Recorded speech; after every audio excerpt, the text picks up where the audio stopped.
Captain Lyra Varen stood before the massive artifact, her fingers grazing the cold, alien surface. It was larger than any structure she had ever encountered, a silent monolith that seemed to hum with an energy all its own. The veil of the first sun had been buried deep in the sands of the planet Ethria, a desolate world abandoned long ago. Yet here it was, its metallic surface gleaming under the pale light of Ethria's twin suns, untouched by time or decay. Her crew, a mix of seasoned explorers and scholars, were scattered across the site, their tools whirring as they took readings.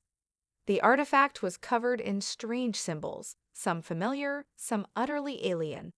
None of them had been able to decipher even a fraction of the markings. But one thing was certain. This object was not of human origin. Captain Dr. Solon, the ship's chief archaeologist, called over to her. He was examining a console at the base of the artifact, his face tense. "You'll want to see this." Lyra approached, her boots crunching in the dust. As she neared, the console began to flicker, a cascade of glowing runes flashing across the screen. At first, it was just a few symbols, but then they began to shift, flowing like liquid light. The glow intensified, and the symbols seemed to form a coherent pattern. The air around them grew heavier, the very atmosphere tingling with static. "What is this?" Lyra murmured, leaning in closer. The symbols were unmistakable now. They were a series of coordinates, a map stretching out across the galaxy. But what they pointed to was something far more disturbing. "It's a signal," Solon said, his voice low, almost reverent. "But it's not like anything we've encountered before. It's old, very old." Before Lyra could respond, the entire artifact seemed to shudder, its surface vibrating as though awakening from a long slumber. A hum reverberated through the ground beneath their feet, and the crew members stepped back, startled. For a moment, the world seemed to hold its breath. Then, without warning, the veil pulsed, once, twice, sending a wave of energy rippling out across the landscape. Lyra stumbled, her heart racing. The pulse was unlike anything she'd ever felt.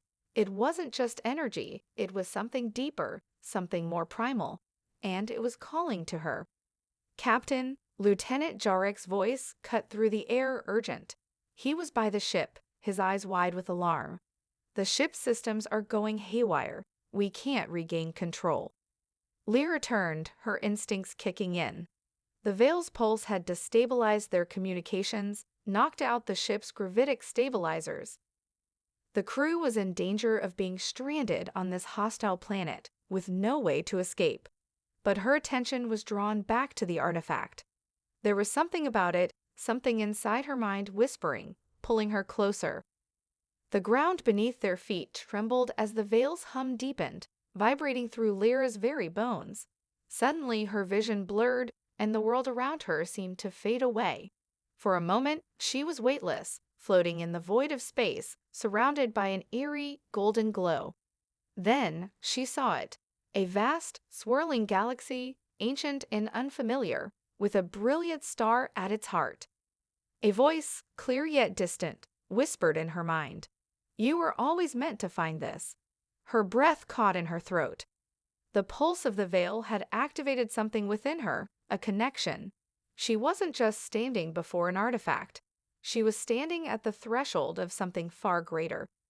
The veil was no longer a relic. It was a gateway. "Captain."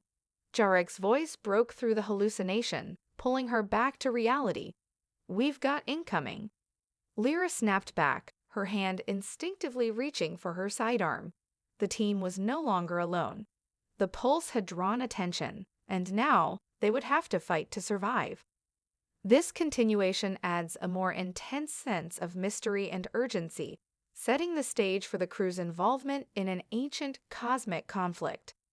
The veil's activation begins to have a profound effect on Lyra, suggesting that their discovery is far more significant than they ever realized. The veil's pulse had left the crew disoriented, but the immediate danger seemed to fade as quickly as it had appeared. The planet Ethria, once silent and oppressive, now hummed with an unnatural energy.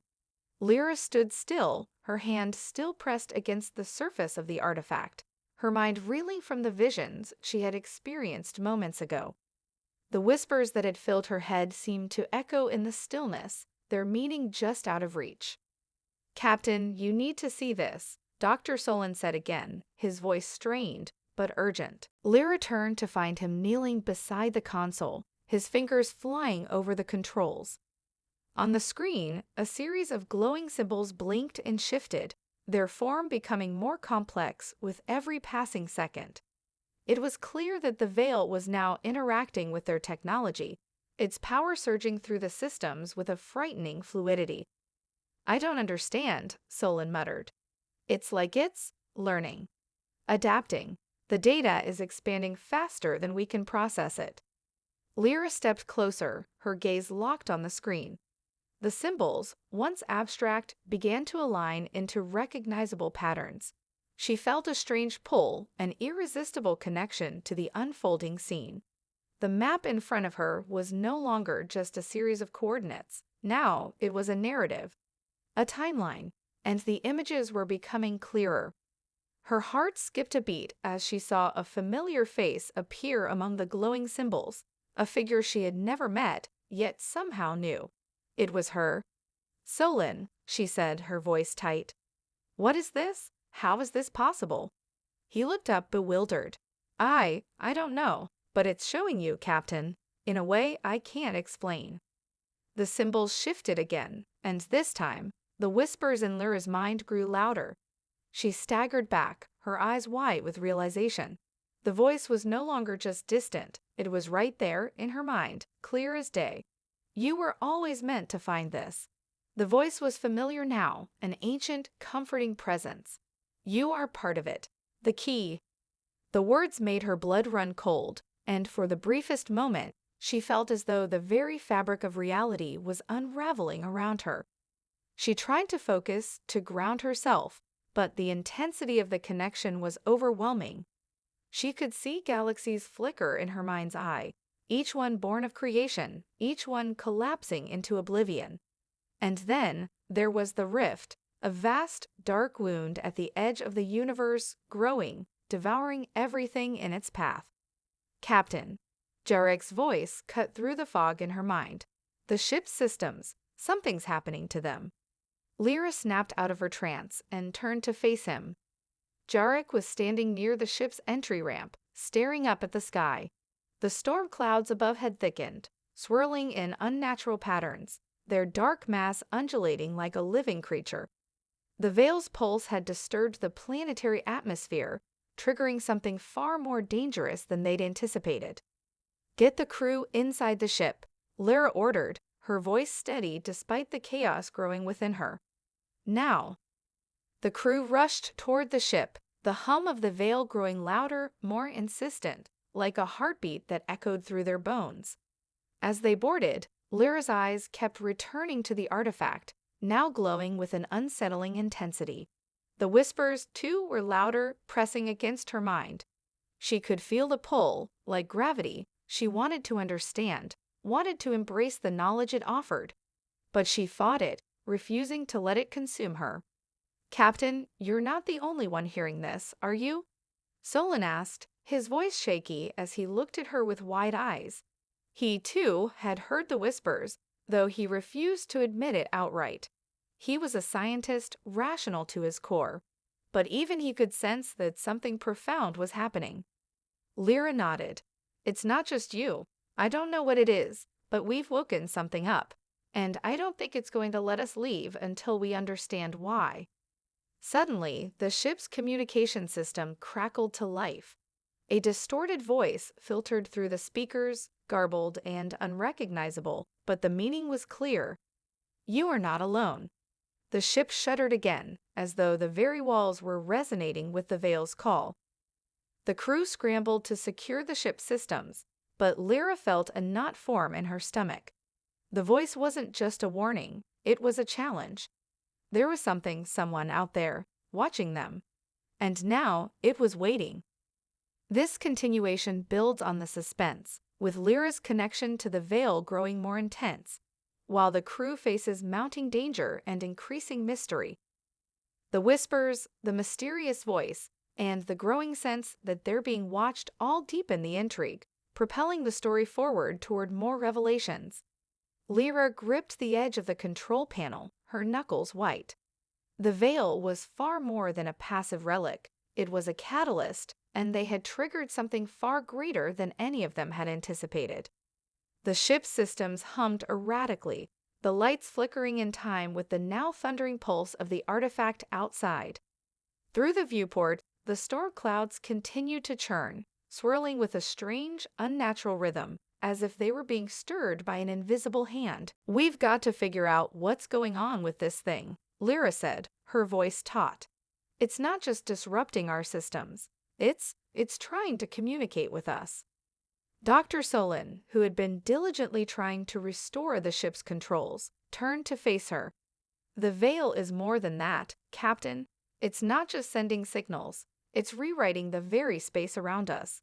The temporal and spatial boundaries are shifting, like reality itself is bending." Lyra's stomach churned. That sounds like something we shouldn't mess with.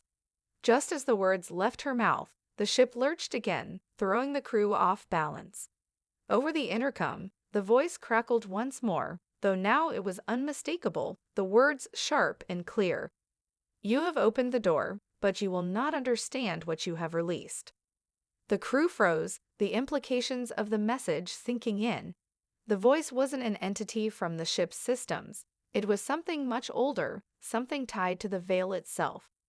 Lyra felt a cold shiver run down her spine. "We need to get back to the artifact," Lyra said, her mind racing.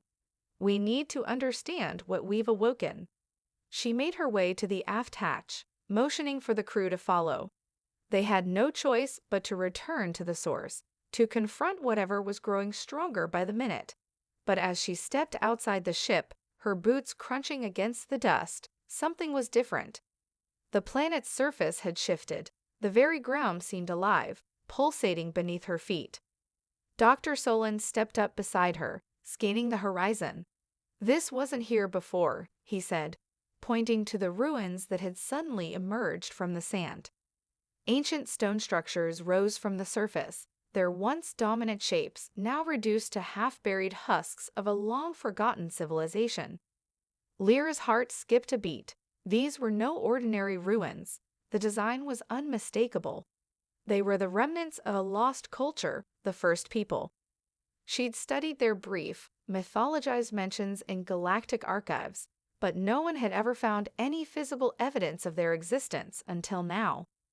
"What in the void?" Jarek muttered, his voice filled with awe. As the crew moved closer, the air grew thicker, the atmosphere charged with static. It wasn't just the ruin of a civilization.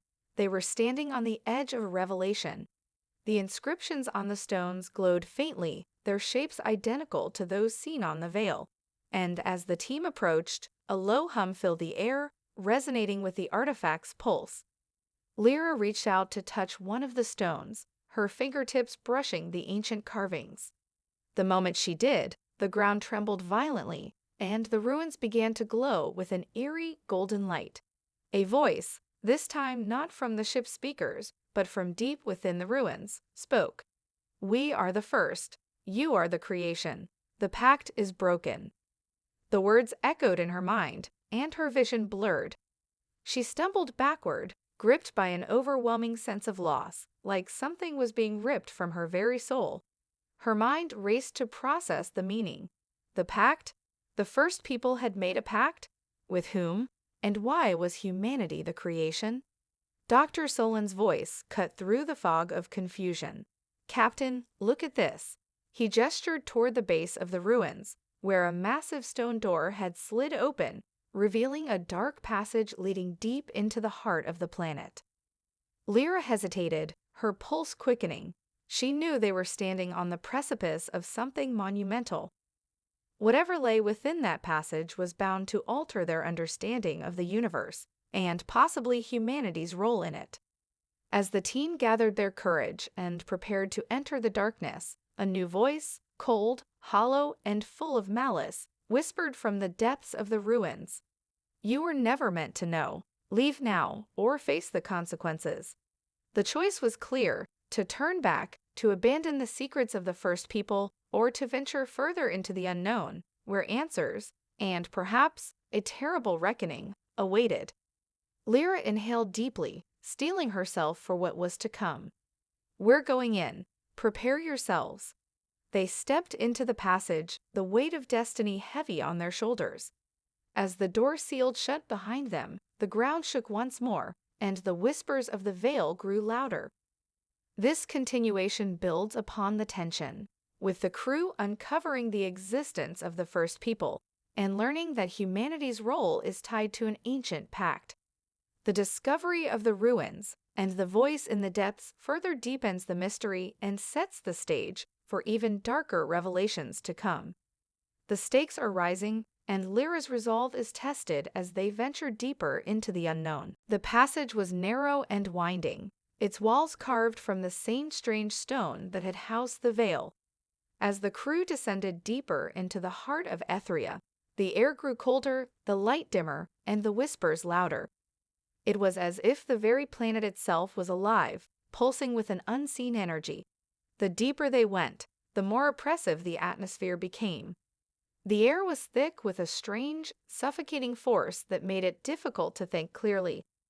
Lyra could feel it, too, an invisible pressure pushing against her, clawing at her mind. The whispers, once distant, were now a cacophony, their voices overlapping, confusing, until it was hard to tell where one voice ended and another began. She tried to focus, but the words slipped through her thoughts like water through her fingers. You have come too far. You cannot return. Lyra shook her head, trying to clear the fog from her mind. They were close. The darkness in the passage seemed to draw them in, a magnetic force that they could not resist. The deeper they went, the more the walls seemed to shimmer with an eerie golden light, as if something within them was waking up. Suddenly, the passage opened into a vast chamber.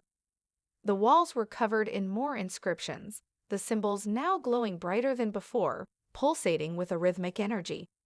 At the center of the room stood a massive dark object, a monolith, twisted and jagged, its surface alive with fractal patterns that seemed to shift and change with every glance. The crew stepped forward, their footsteps echoing in the vast space, and as they approached the monolith, the air around them crackled with energy. Lyra felt it before she saw it, a cold, overwhelming presence, like the weight of 1,000 years pressing down on her chest. The voice returned, louder now, almost deafening in its intensity. You are too late. Lyra's heart raced. The voice was familiar, more so than ever before. It was the same voice from the veil, the one that had spoken to her in her mind. The presence felt like it was everywhere now, wrapping around her thoughts, suffocating her. She tried to speak, but the words caught in her throat. Dr. Solon, pale and sweating, looked up at the monolith. What is it? This is beyond anything I've ever seen. It's not just a relic, it's alive. The monolith pulsed, its surface rippling as though it had a heartbeat of its own. Then, in an instant, the ground beneath their feet trembled violently. Lyra braced herself against the wall as a crack appeared in the monolith, splitting it open like an enormous rotting shell. From the darkness within, a pair of glowing, empty eyes emerged. They were vast, unfathomably vast, and as they fixed on Lyra, she felt her mind quiver with the weight of an ancient, forgotten terror. I am Narration, the voice whispered, echoing through the chamber, through her very soul. I am the guardian. I was bound to this place to protect the first people, to protect all of you from what lies beyond. Lyra's chest tightened. The monolith was not just an artifact. It was the prison of Narration, an ancient being, a godlike entity whose purpose had been to guard the universe from something far worse, something called the Rift. What is the Rift? Lyra demanded, her voice steady despite the rising panic within her. What do you mean? What was it you were protecting us from? The monolith's eyes blinked, the darkness within them expanding and contracting like a wound. Nariel's voice filled her mind once again, and this time, the weight of it nearly shattered her concentration. The rift is the void, the destruction. It is coming, and I am failing. The first people tried to stop it, but they were destroyed in the process. The rift is a force of annihilation that devours all of creation. I was created to keep it contained, but now it is waking. It cannot be stopped. Lyra's pulse quickened as the room began to tremble more violently. The walls around them began to crack, and a blinding light surged from the monolith, filling the chamber with an overwhelming radiance. She could feel it. The veil was unraveling, releasing the energy that had been sealed for millennia. The rift was awakening. Nariel's voice grew more desperate. You are the key. The first people saw this, and they created you, humanity. The rift will use your creation against you. The moment you break the seal, the universe will begin to fall. Lyra's breath hitched. Humanity. The first people had engineered them, not just to be a race of explorers, but as the final defense against the unimaginable terror of the rift. But if the rift could use their creation against them, is there a way to stop it? Lyra asked, her voice barely a whisper. You must find the heart of creation. Nariel's voice replied, colder now. It lies beyond the rift. Only through it can the seal be restored. But beware, it will cost you everything. A chilling silence fell over the chamber as the monolith's eyes closed, and the walls stopped shaking. For a moment, all was still, but the weight of Nariel's words hung in the air, heavy and suffocating. The rift was coming, and they had no choice but to face it.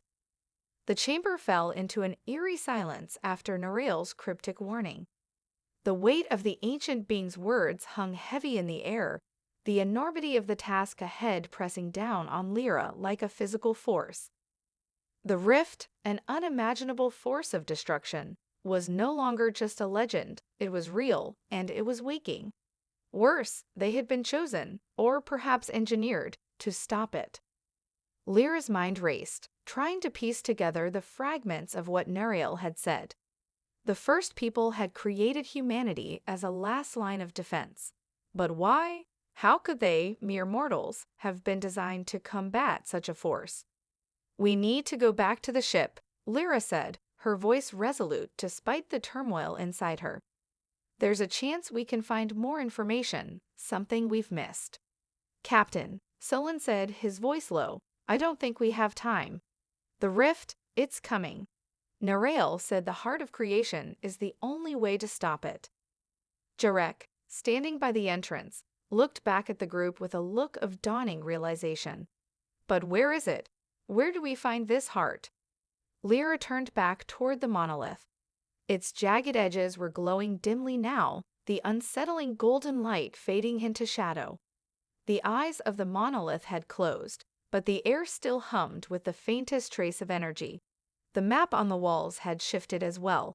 Lines had appeared, indicating paths, but they were not just physical paths. They were temporal. Each line seemed to stretch out across the fabric of reality itself, suggesting destinations that spanned not just space but time. They must have known it would come to this, Lyra muttered. The first people, if they were the ones who created humanity, then they must have known the rift would eventually wake, and they built the heart to stop it. Or to hide it, Solon interjected. Maybe the heart is hidden to prevent the rift from being controlled by anyone, not even us. Lyra's brow furrowed. You're right. If the heart is the key, then it might be just as dangerous as the rift itself. We need more information. Just then, the ground trembled again, but this time, it was different. The tremors were deep, almost subterranean, like the very bones of Ethria were shifting. The low hum of the veil had intensified, resonating with a frequency that Lyra felt in her chest. It was as if the artifact itself was responding to their thoughts, amplifying their anxiety, feeding off it. Get to the ship, Lyra shouted, now. The crew raced toward the exit, the darkness of the passage swallowing them as they turned back toward the surface. They reached the ship's entrance in moments, breathless and shaken, but when they boarded, They found that the systems were still malfunctioning, communication was impossible, and navigation was a patchwork of fractured signals. They were no longer in control. "Captain," Jarek called, his voice tense. "The storm, it's changing direction. It's moving toward the artifact, and I'm picking up something else, something large, moving fast. It's coming from beyond the storm." Lyra's heart skipped a beat. "What is it?" "I don't know," Jarek replied, "but it's coming straight for us. It's huge, almost like it's pulling in everything around it. It's feeding." "Feeding?" Solon echoed, his eyes wide. "You mean the rift. It's awakening faster than we thought." Lyra turned to the viewport, her eyes locking on the swirling storm beyond. The clouds churned in violent patterns, and a shadow began to form within the storm's core. It was massive, an immense, formless entity, stretching out like an abyss. The rift was here, and it was coming for them. "We have no time left," Lyra said, her voice cold with determination. "We have to find the heart. If Narayle's warning is true, then the rift is already here. It's already consuming this world." She turned to Solon, who was already examining the data on the ship's console. "The paths," she said, pointing to the glowing symbols on the display. "What do they mean?" Solon's eyes widened as he studied the readout. "They're coordinates, across the galaxy. But some of these points, they're places that shouldn't exist. They're outside the known boundaries of space-time." Lyra's blood ran cold. "The heart isn't just a place. It's a point outside of everything we know. We need to go, now, plot a course to the nearest one." As the ship powered up, Lyra felt the full weight of the task ahead of them. The rift was already upon them, its presence a void that threatened to tear apart the very fabric of existence. The heart of creation was their only hope, but its location was uncertain, its dangers unknown. And as the ship lifted off into the stormy skies, Lyra realized they weren't just fighting to save Ethria or humanity. They were fighting for the entire universe. The ship surged through the planet's atmosphere, its engines barely keeping pace with the turbulence from the storm below. Outside the viewport, the swirling clouds of Ethria twisted in unnatural spirals, bending and folding around an entity that was far too vast to comprehend. The rift, an entity beyond the limits of the known universe, was awakening, and it wasn't just a passive force, it was feeding, growing stronger by the second. Lyra gripped the armrest of her chair, her mind racing. The heart of creation was their only hope, but finding it was like trying to grasp smoke. The coordinates were scattered across uncharted regions of space, and each destination was more cryptic than the last. The symbols they had deciphered were not just locations, they were fragments of time, intersections where space-time itself fractured and distorted. They weren't going to just fly to a place, they were going to fly through it. "We found the first point," Jarek said, his voice tense. "It's a star system in the Taros expanse, but there's a problem. The coordinates don't lead to a planet. They lead to a black hole." "A black hole?" Solon repeated, his tone incredulous. "Are you sure?" Jarek nodded grimly. "I've double-checked. The gravitational anomalies are off the charts, but the map points directly there." Lyra's pulse quickened. She had read about black holes, massive, destructive forces that swallowed everything in their path, but the idea of using one as a navigational waypoint was absurd, dangerous beyond belief. "If the heart is there," she said slowly, "we have no choice but to go." Solon looked up from his console, his face pale. "You're not suggesting we fly into it? That's suicide. Nothing can survive a black hole's event horizon. It's impossible." Lyra locked eyes with him. "We're talking about the heart of creation. If the first people hit it in a black hole, there's a reason for it. And if we don't go, the rift will consume everything, including us.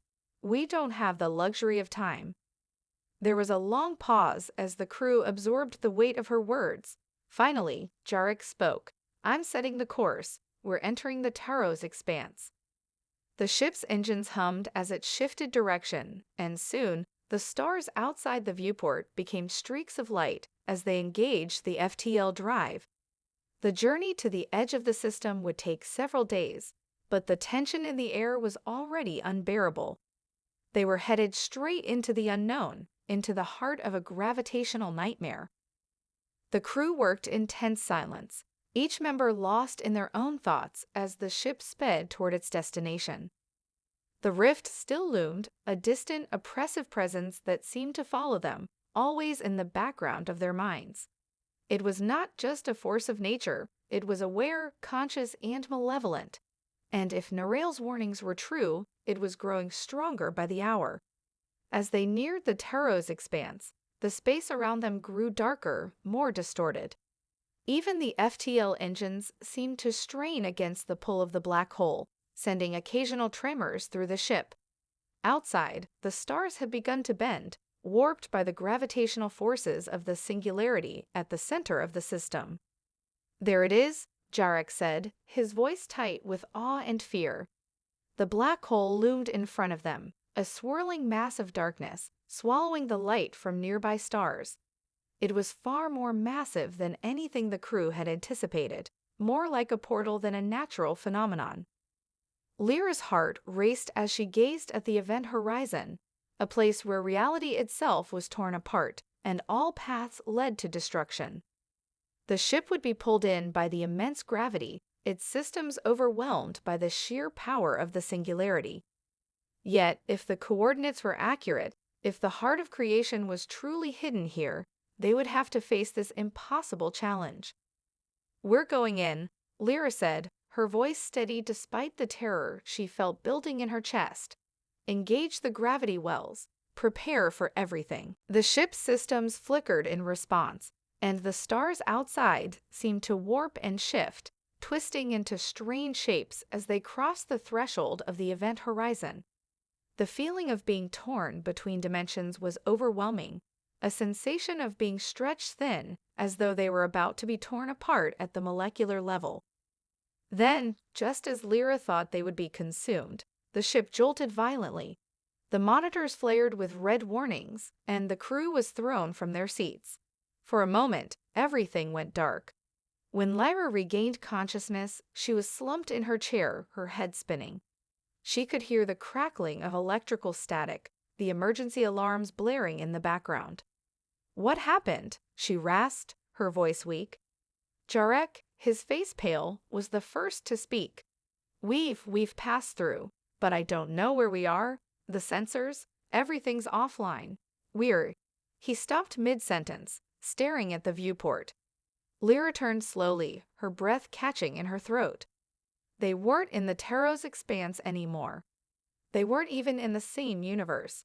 Outside the ship, a vast sea of stars stretched out before them, but they were wrong, swirling, bent, and folding in unnatural patterns.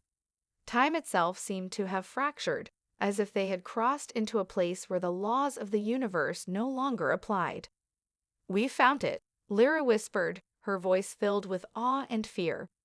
The heart of creation lay before them, pulsing in the center of this fractured reality, a monument of light and shadow, the key to everything. But the rift was closer than ever, and now it was hunting them. The heart of creation loomed before them, a colossal, ever-shifting monument in the middle of a fractured reality. It was neither entirely material nor ethereal, an impossible structure suspended in a space where time had lost all meaning. The light it emitted was strange, refracting and scattering in impossible angles, casting shifting shadows that seemed to move independently of their surroundings. The stars around them were warped, no longer twinkling points of light, but long, curving streaks that bled together into an endless, darkened horizon. Lyra's heart raced as she stared out at the heart, unable to comprehend its true form. There was no pattern to the reality around them, just chaos. And yet, at the center of it all, the heart pulsed, sending ripples through the fabric of existence. She could feel its call, a deep, resonant hum that reverberated in her bones. It was as if the heart was both alive and ancient, sentient yet unknowable. "Captain," Jarek's voice trembled over the comms. I can't make sense of any of the readings. The sensors are completely scrambled. The ship's systems are shutting down one by one. Lyra's mind raced. They had crossed into a place outside the known universe, a dimension that defied all comprehension. It was as if they had stepped beyond the veil of creation itself. The heart, somehow, was at the center of it all. We need to get closer, Lyra said, her voice steady despite the unease creeping up her spine. Plot a course toward the heart. If we can reach it, we might be able to learn how to use it to stop the rift. But Captain, Solon interjected, his voice strained. How can we possibly approach it? It's pulling everything in. I don't think the ship's structural integrity can withstand this, if we get too close. I know, Lyra replied, cutting him off. But we don't have a choice. The rift is already here. If we don't reach the heart now, it'll be too late for all of us. The crew worked quickly, recalibrating what little they could of the ship's systems. Every input seemed to cause another ripple in the reality around them, and each moment spent in this place felt like they were getting farther and farther from everything they had known. It was impossible to tell how long they had been drifting in this distorted dimension. Minutes? Hours? Days? Time was slipping through their fingers. As the ship drew closer to the heart, the very air around them seemed to crackle with energy. A low, thunderous hum reverberated through the hull, and the heart began to glow brighter, pulsing in rhythm with the ship's movements. It was as if the structure itself was aware of their approach. Suddenly, the ship jolted violently, and the crew was thrown from their seats once again. Alarms blared as the ship's systems flickered and died. Lyra barely managed to secure herself as she looked out the viewport. The heart, now enormous and terrifyingly close, was beginning to collapse in on itself. What's happening? Solon gasped, looking at the failing screens. The heart is destabilizing, Jarek said, his voice frantic. It's reacting to our presence. Something's wrong. It's not supposed to be like this. Lyra's pulse quickened as she realized the truth. The heart wasn't a source of power. It was a prison. They hadn't just crossed into a space where reality was warped. They had entered a containment field, one that had kept something worse than the rift locked away for eons. And now that they were here, the heart was trying to protect itself, fighting against their intrusion. Get us out of here, Lyra ordered, her voice sharp. But it was too late. The ship was already being pulled into the heart's collapsing structure. Gravity twisted in on itself, and the ship's hull began to warp and groan under the strain. The familiar stars outside were gone, replaced by a swirling black void, as if all of existence was being sucked into the center of this cosmic nightmare. The ship's forward viewports shattered as they were pulled into the heart's core, and then silence. Lyra's breath caught in her throat as the world around her went dark. For a moment, she thought they had been consumed, that everything had come to an end. But slowly, the darkness lifted. She opened her eyes to find herself standing in the center of a vast, infinite space. No stars, no planets, just nothing. A void that stretched endlessly in all directions. It was as if they had crossed into a realm entirely outside of time and space. And there in the distance, she saw it. An immense figure, its shape indistinct, shrouded in shadows. It was neither human nor alien, but something far older, far more incomprehensible. You should not have come here, the figure's voice boomed, vibrating through her very soul. You have trespassed into a place beyond understanding. Lyra stepped forward, her mind racing. What is this place? What is the heart? What are you? The figure seemed to shift, its form flickering like an image on a broken screen. I am the guardian of the rift, it said, its voice echoing with the weight of eternity. I was tasked with containing it, holding it at bay for as long as possible. But now you have awakened it, and there is no going back.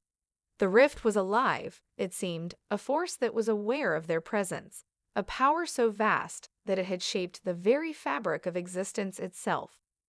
The Guardian, this being that had kept the rift in check, was now speaking to Lyra as though she were both the problem and the solution. "There is only one path forward," the Guardian intoned, "and it leads through the heart, but you must decide, are you willing to sacrifice everything to stop the end of all things?"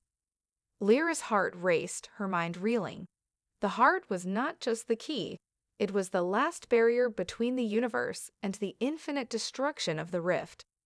But what did that mean for her and the crew? What would it cost them? She stepped forward, determined. "Show me what must be done."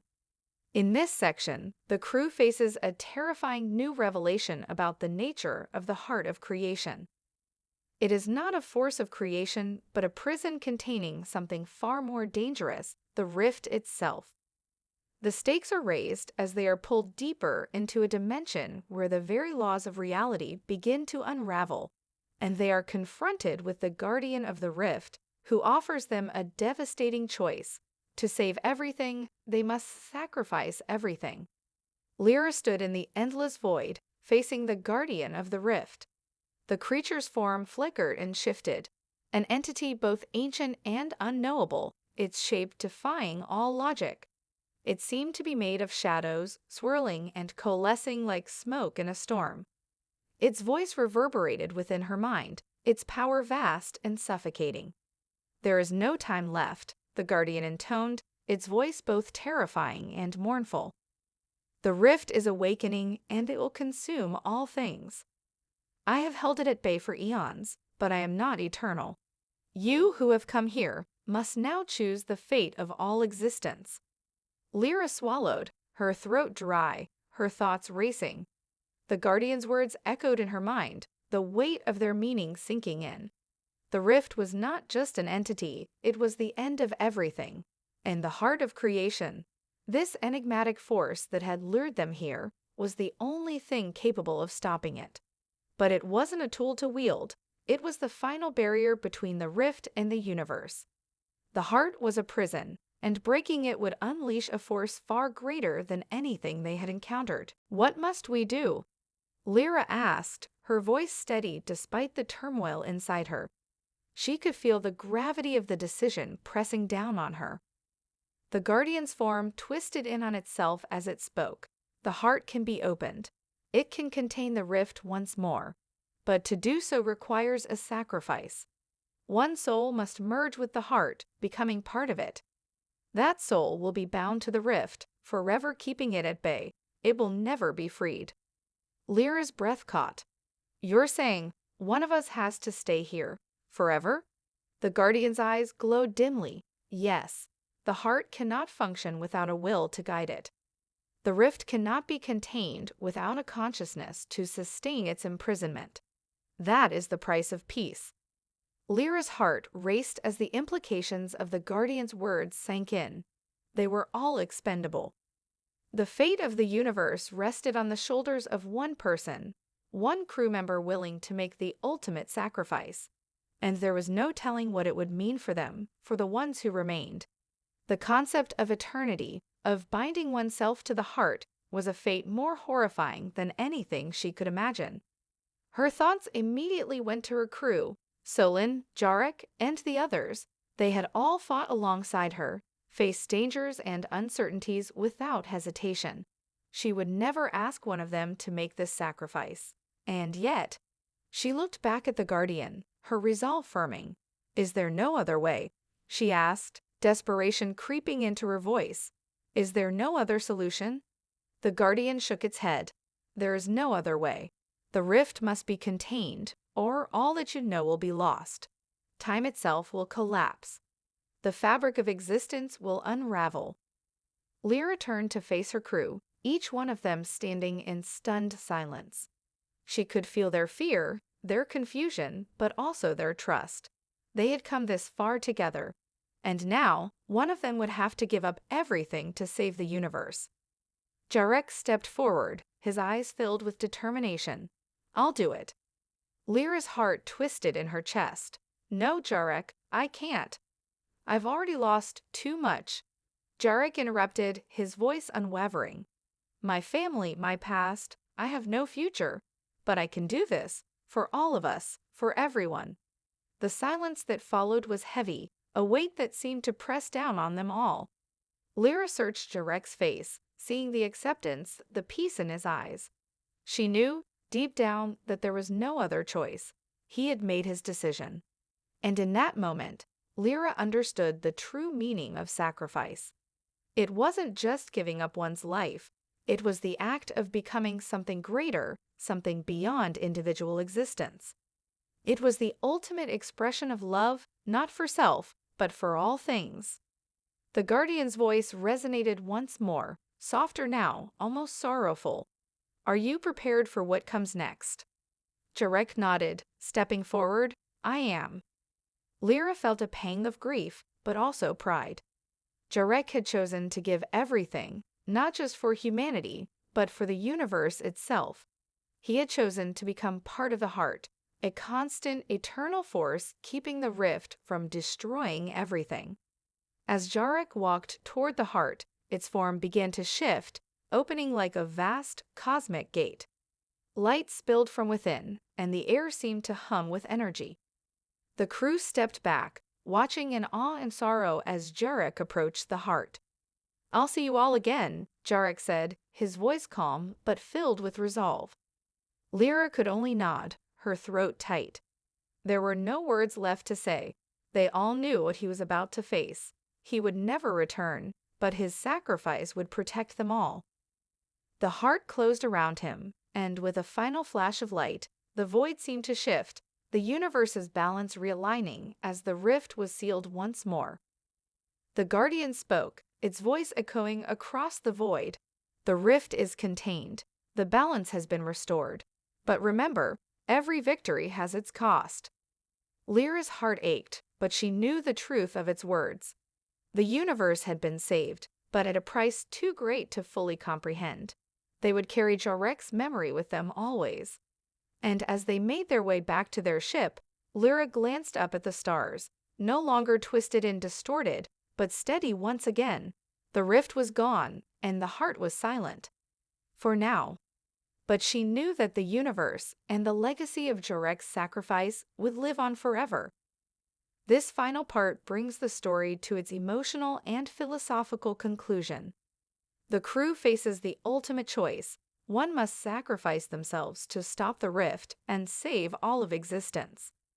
Jarek's selfless decision to become part of the heart is the culmination of everything they fought for, and the universe is saved, but not without cost. The story ends on a bittersweet note, with the crew returning to their ship, carrying the weight of their victory and the memory of their fallen comrade.